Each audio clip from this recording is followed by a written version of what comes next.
Welcome back, everybody, to another deep dive. And this one is going to be a wild ride. Oh, yeah. We're taking a look at the case of Justice Marie Garrett, Uh-huh. 16 years old, 16? disappeared and was later found dead. And this case, Yeah. it went from a missing person case to a potential homicide Right. with more twists and turns than a back road in the Florida Everglades. You got that right. And what's so interesting about this case is how normal it seems. Right. At the very beginning, Justice disappears after supposedly getting a ride to school. Right. A Friday. A Friday, April 13th, no less. Oh, spooky. But she was a good kid. No history of running away. Yeah, she was a responsible kid. Responsible, good grades. Yeah, so her mom, Danielle, initially thinks Right. maybe Justice went to hang out with some old friends in New Smyrna Beach because Mhm. they had recently moved, and Justice wasn't super thrilled about the move. Yeah. But by Saturday, Danielle's worry starts escalating, Right. and she ends up filing a missing person report with the Mount Dora Police Department. And that's where things start to get really interesting. Yeah. So the police, they pull the school security footage. They talk to friends. Uh-huh. They get those phone records. Yeah. And they find out that Justice's phone never even came close to the high school that morning. Okay, now that's a big red flag. Right. It's one thing to maybe skip school as a teenager, but Mhm. the phone is going in a completely different direction. Completely opposite direction. So where was it going? So the data shows the phone traveling towards Volusia County, her old hometown, Uh-huh. then back towards Mount Dora, ending up near the high school hours later, but the phone itself is gone. It's off the grid. Vanished. Wait, Data couldn't find it. they couldn't physically locate it? Even with those electronic sniffing dogs. Wow.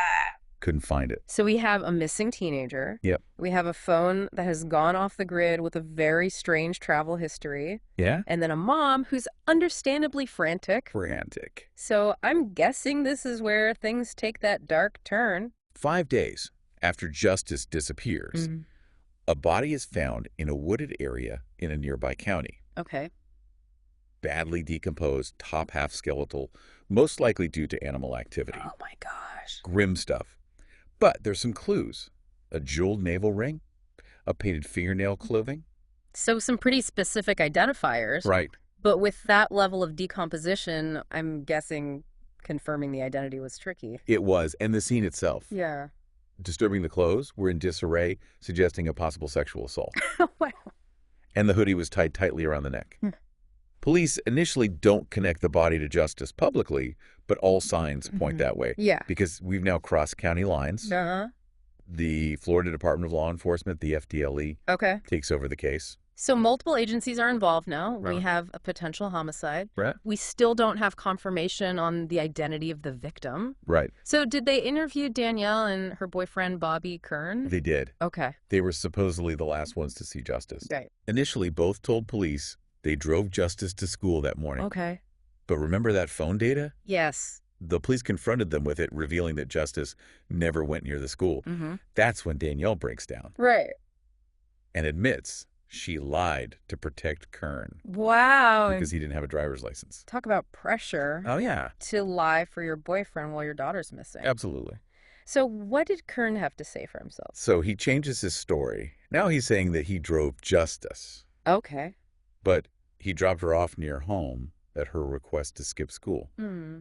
So on the surface, that could track with a teenager wanting to ditch class. Right. What? And it's big. But he maintained that lie for weeks while everyone was searching for Justice.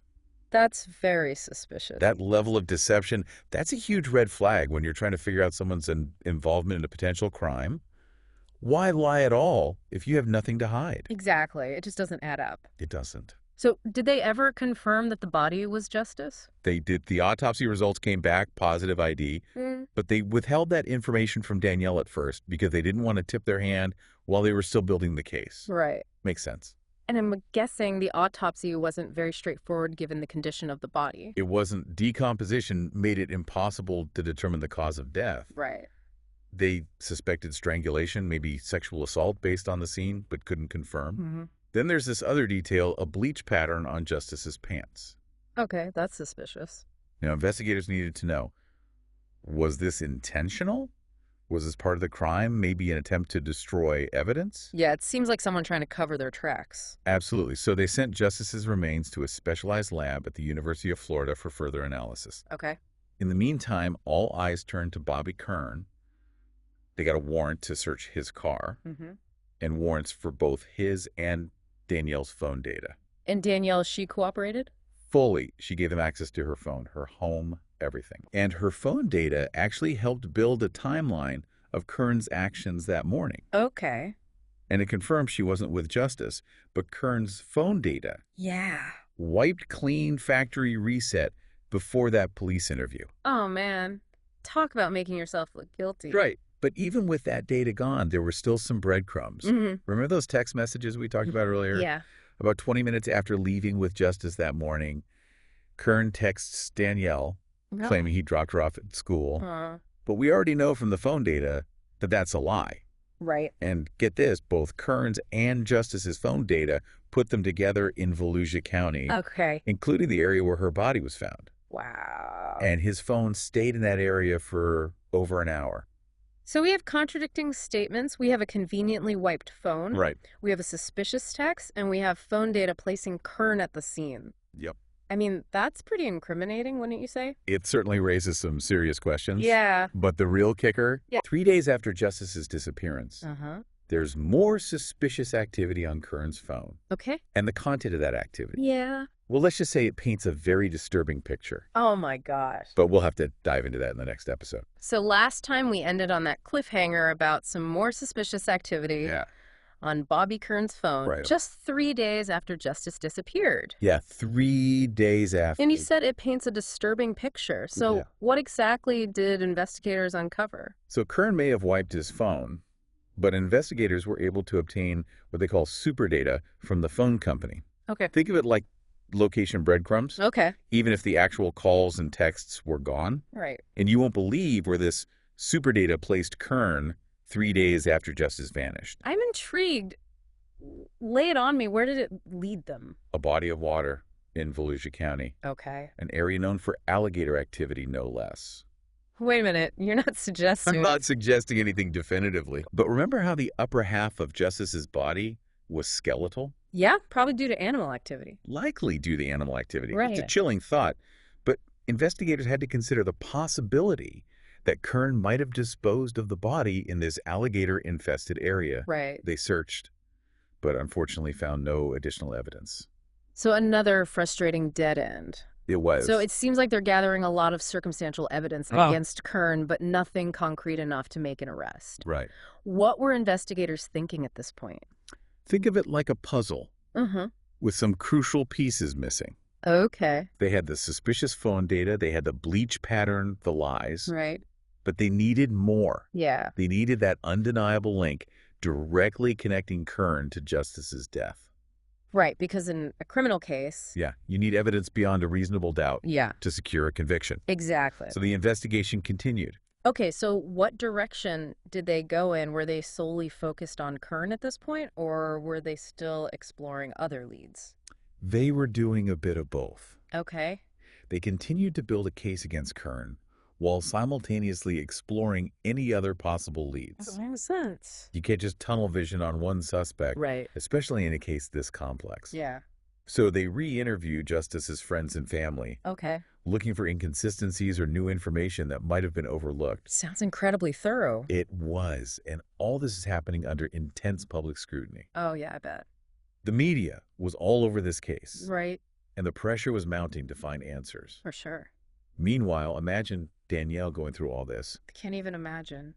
losing her daughter, cooperating with the investigation, and now with all this evidence piling up, Yeah. facing the horrifying possibility that her boyfriend might be responsible. I mean, that's just heartbreaking. It is. The weight of that grief and suspicion Absolutely. must have been unbearable. Absolutely. Huh. But there's another layer to this story Okay. that makes it even more disturbing. Okay. While the investigators are painstakingly piecing together the physical and digital evidence, Right. they uncover another dimension of Kern's deceit. Mm-hmm. It's a dimension that reveals a level of cruelty directed at Danielle, Okay. beyond even the potential involvement in Justice's death. What do you mean? What else did they find? Remember how Kern wiped his phone? Yes. Well, investigators were able to recover some deleted texts between Kern and Danielle from the weeks leading up to Justice's disappearance. Okay. And the content of these messages is just chilling. Now I'm really on the edge of my seat. Yeah. What did these messages say? You'll have to wait for the next episode to find out. But let's just say they reveal a side of Bobby Kern that will shock you. And they expose the depth of his manipulation and callous disregard for Danielle's emotions as she frantically searched for her daughter. All right, we are back. And after that cliffhanger about those recovered texts, I gotta know, what did investigators find? Yeah, it's one thing to lie to the police. Right. But these texts, they show just a whole other level of deception. While Danielle is going through every parent's worst nightmare. Yeah. Kern's sending her these messages, pretending to care. Right. Offering empty words of comfort, all while knowing he holds the key to Justice's disappearance. It's just like a double betrayal. Yeah. Not only potentially being involved in her daughter's death, but also actively manipulating her emotions. Right. During such a vulnerable time, can you give us an example of one of these messages? So in one text, he actually suggests that Justice might be out partying with friends. Oh, wow. And that Danielle shouldn't worry too much. I can't even imagine receiving a text like that while searching for my missing child. It's just cruel. Yeah, it's really cruel. And remember, this is after he's already lied to the police about driving Justice that morning. Right. So these texts just further confirm his ability to lie and deceive. Yes, even to someone he supposedly cares about. Exactly. Okay, so we've got the suspicious phone data, we've got the bleach pattern, the lies, and now these incredibly disturbing text messages. Right. It really seems like they have a strong case against Kern. You would think so. But as compelling as all this circumstantial evidence is, investigators knew they needed more to secure a conviction. Right. They need that smoking gun. They needed that undeniable link. Right. Connecting Kern directly to Justice's death. So they kept digging. They did. And remember that botanical evidence? The leaves and the plant material? Yeah, that the FDLE detective collected at the scene? Right. Turns out that seemingly insignificant detail became a major breakthrough. Really? Tell me more about that. So they send those plant samples to a specialized lab for analysis. And what the lab was able to do was identify the specific species of plants present at the crime scene. Then they compared those findings to plant material found on Kern's car and clothing. This is where it gets interesting. Did they find a match? They did. Wow. The analysis revealed a match between the plant species found at the crime scene and those found on Kern's car. What are the chances? It was the link they needed, placing him directly at the scene where Justice's body was found. That is incredible. Yeah, and for the investigators, it was the final piece of the puzzle. Right. They now had the botanical evidence, the phone data, the text messages, Kern's initial lies. Right. The evidence was overwhelming. So what happened next was Kern finally arrested. He was armed with this new evidence. Prosecutors finally had enough to move forward. Yeah. Bobby Kern was arrested and charged with the murder of Justice Marie Garrett. It's a bittersweet victory. It is. You know, it's a step towards justice for justice. Yeah. But the pain of her loss will always be there. It will. What about Danielle? How did she react to this news? Danielle showed incredible strength throughout this entire ordeal. She channeled her grief and anger into becoming a powerful advocate for her daughter. She attended every court hearing, every pretrial motion, determined to see Kern held accountable for his actions. So she found a way to turn her pain into purpose. That's really inspiring. It is. And while the legal battle was far from over, the arrest of Bobby Kern marked a significant turning point in the case. So as we wrap up this deep dive, what is the key takeaway you want to leave our listeners with? I think this case just highlights the importance of persistence and attention to detail. Yeah. In investigations, it shows how even the smallest piece of evidence, like those plant samples, can be crucial in solving a complex crime. Absolutely. And it underscores the power of technology in uncovering the truth, even when someone tries to hide their digital footprint. It's also a reminder that evil can hide in plain sight. Yeah. Often behind a mask of normalcy. Yeah, absolutely. And it's a testament to the strength of the human spirit, especially in the face of unimaginable loss. Well said. And as we conclude our deep dive, I think it's important to remember Justice Marie Garrett. Yes. Her story serves as a reminder to cherish our loved ones, to be vigilant about their safety, and to never stop fighting for justice when it's been denied. Justice for justice, a fight that continues to this day. Thank you for joining us on this deep dive. We'll see you next time.